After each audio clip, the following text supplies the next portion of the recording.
ባለፈው በሰራሁት ቪዲዮ ላይ 12ኛ ክፍል ተማሪ የጠየቀኝ ጥያቄ ነው ይሄ አክቲቭ እና ፓሲቭ ቮይስ ምን ማለት ናቸው? በመጀመሪያ አክቲቭ እና ፓሲቭ ቮይስ በእንግሊዘኛ ላይ ለምን አስፈለጉ ነው። ሶ ወደ ቤሲክሱን ስንመለስ አንድ ሴንቴንስ ሰብጀክት አለው፣ ቨርብ አለው፣ ኦብጀክት አለው አይደል? እነዚህ ምንድናቸው? በተደጋጋሚ የምንሰማቸው ነገሮች ናቸው። ሰብጀክት፣ ኦብጀክት፣ ቨርብ ማለት ድርጊት አለ፣ አንድ ድርጊት አለ፣ አድራጊ አለ፣ ከዛ ደግሞ ድርጊቱ የሚያርፍበት አካል አለ ማለት ነው። ሶ ድርጊት አድራጊው ሰብጀክት ነው፣ ድርጊቱ ቨርብ ነው፣ ከዛ ደግሞ ድርጊት ተቀባዩ ኦብጀክት ይሆናል ማለት ነው። ኦራይት ሶ እነዚህ ሶስት ስትራክቸሮች አሉት። ጀስት ላይክ አንሰሪ እኔ የፊዚክስ ኦር ኬሚስትሪ ኦር ሳምቲንግ አስተማሪ አይደለሁም፣ ነገር ግን ብርሃን አንድ ነገር ለማየት እንድንችል ያቁስ አጋር ያስፈልጋል፣ ምናይበት አይን ያስፈልጋል እና ደግሞ ብርሃኑ ያስፈልጋል። ራይት ሶ ልክ ጀስት ላይክ ዛት ነው አንድ ሴንቴንስ ኮንስትራክት ሲደረግ ሴንስ የሚሰጠው ማለት ነው። ስለዚህ ኢንቴንሽናችን አክሽን ዱወሩ ጋር ወይም ደግሞ ድርጊቱን አድራጊ ወይም ሳብጀክቱ ጋር ከሆነ አክቲቭ ቮይስ እንጠቀማለን። ስትራክቸሩን እንየው።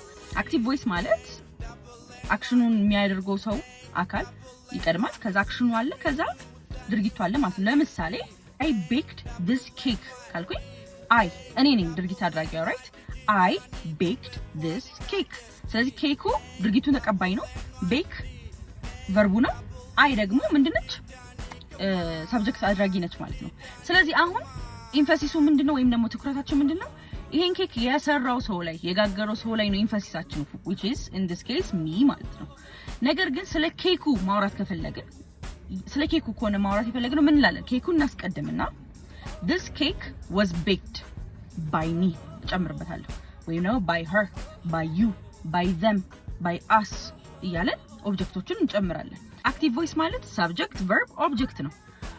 ፓሲቭ ቮይስ ግን ማለት ሪቨርሱ ነው። ኦኬ ኦብጀክቱ ይቀድማል፣ ከዛ ቨርቡ አለ፣ ከዛ ድርጊት አድራጊው አለ ማለት ነው። ኢንፈሲሳችን ግን አሁን ኬኩ ላይ ነው ማለት ነው። this cake was baked by me ካልኩኝ ስለዚህ ኬክ ነው ማውራት የፈለኩት እንጂ ኬኩን ስለሰራው ሰው አይደለም ማውራት የፈለኩት። ነገር ግን I baked this cake ከተባለ እኔ ነኝ ሰሪዋ ማለት ነው። ክሬዲት እየፈለኩ ሊሆን ይችላል፣ ገንዘብ እንዲከፈለኝ ሊሆን ይችላል፣ ወይ ሬኮግኒሽን ፈልጌ ሊሆን ይችላል። እኔ ነኝ ያደረኩት ማለት ነው። ኦራይት ሶ ሌት ሚ ጊቭ ዩ another verb። ኦኬ ራይት እንውሰድ። ለምሳሌ ራይት የሚለው ቃል ኦራይት ሶ የምናውቀው መጽሐፍ አለ አይደለ? ፍቅር እስከ መቃብር የጻፉ ሰው ሐዲስ ዓለማየሁ ናቸው አይደለ?